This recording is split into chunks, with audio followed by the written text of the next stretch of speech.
అద్వైత శాస్త్రార్థ అద్వైత సభని పేరు పెట్టడం. అక్కడ అంతా ద్వైతమే, దేవుడితోటి ద్వైతమే, ఒక మనిషికి ఇంకొక మనిషికి ద్వైతమే.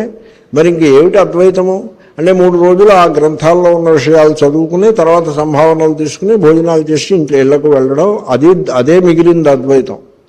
ఆచరణలో కానీ మాటలో కానీ చింతన ఎందు కానీ అద్వైతము లేనే లేదు. అలాగంటి సభ వల్ల ఉపయోగము ఎవరికీ ఉపయోగము.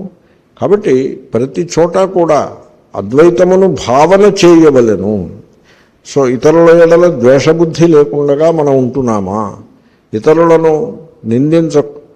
నిందించకుండగా, వాళ్ళను శపించకుండగా, శపించడం అంటే తిట్టడం, వాళ్ళు నాశనమైపోవాలి ఇత్యాది, అటువంటి శపించకుండగా మనము ఉంటున్నామా అని ఎవరికి వారు తమ హృదయంలో చూసుకోవాలి. నేను ఆ విధముగా అభేదమును అనుభవానికి తెచ్చుకుంటున్నానా? అభేదము అనుభవానికి రావడం అంటే మళ్ళీ చెప్తున్నాను, అభేదం అలా రాదు అనుభవానికి.